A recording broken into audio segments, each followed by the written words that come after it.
দেলওয়ার জাহান ঝন্টু, জন্ম 1948, ব্রাহ্মণবাড়িয়া, চট্টগ্রাম বিভাগ।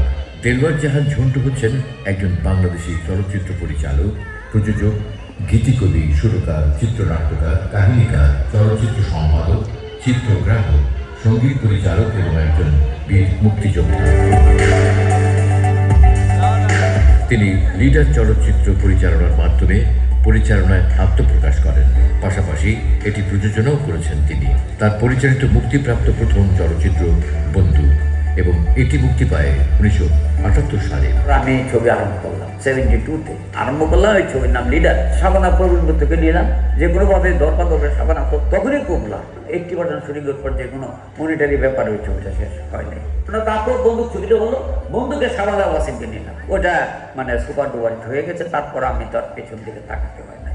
মার্চ 2021-এর হিসাব অনুযায়ী 4 দশকেরও বেশি কর্মময় জীবনে তিনি 76টি চলচ্চিত্র পরিচালনা করেছেন, যা বাংলাদেশি চলচ্চিত্রে কোনো একক পরিচালকের সর্বাধিক চলচ্চিত্র পরিচালনা, এবং 3.5 শতাধিক চলচ্চিত্রের জন্য চিত্রনাট্য লিখেছেন। একসাথে 4টা ছবি শুটিং করতে আমি গিয়েছিলাম কক্সবাজার। ইন্ডাস্ট্রি খালি হয়ে গেছিল, নায়ক নায়িকা কেউ ছিল না, সব আমার এখানে 4টা ছবি নিয়ে গিয়েছিল। তো এইভাবে ব্যস্ততা বেঁধে আল্লাহ আমাদের আগেতে। এখনও আমি ব্যস্ত আছি, মানে এখন আমি একটা ছবি করব, যে ওইটা আমার স্বপ্ন। ফুলজান বিবির মসজিদ 200 বছর আগে। তো যেদিন থেকে এই মসজিদে, সেদিন থেকে এই মসজিদে কোনো আজান হয় নাই, কোনো নামাজ হয় নাই। আশা যা ছিল সব পূরণ হয়েছে। এই যে প্রত্যাশা, এটাই যে ছবিটা করবো। তার পরিচালিত উল্লেখযোগ্য চলচ্চিত্র শিমুল পাল, প্রেম গীত, হারানো প্রেম, বৌমা, সকাল সন্ধ্যা, পালকি, জজ ব্যারিস্টার, মুজাহিদ, কন্যাদান, হেডমাস্টার, সবাই তো ভালোবাসা চায় প্রভৃতি। তার পরিচালিত সর্বশেষ চলচ্চিত্র সুজন মাঝি, যা 2023 সালে মুক্তি পায়। তিনি গরিবের রাজা চলচ্চিত্রের জন্য শ্রেষ্ঠ চিত্রনাট্যকার বিভাগে জাতীয় চলচ্চিত্র পুরস্কার অর্জন করেন। এছাড়াও তিনি বাংলাদেশ চলচ্চিত্র পরিচালক সমিতির সভাপতি হিসেবেও দায়িত্ব পালন করেছেন।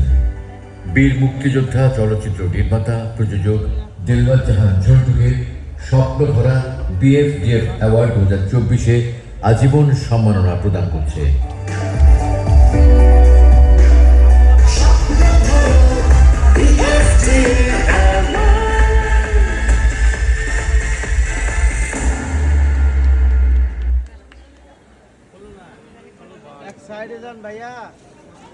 আমাদের এবারের মঞ্চে দুজন আসবেন, যাদেরকে আমরা আজীবন সম্মাননায় আজ সম্মানিত করতে চাই।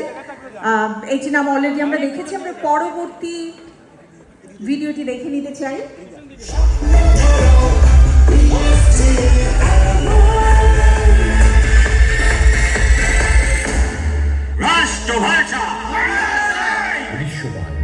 ভাষা আন্দোলনের উত্তপ্ত সময়কালে নওগাঁ জেলার শাহপুর গ্রামের তালপুকুরে মতিউর রহমানের জন্ম।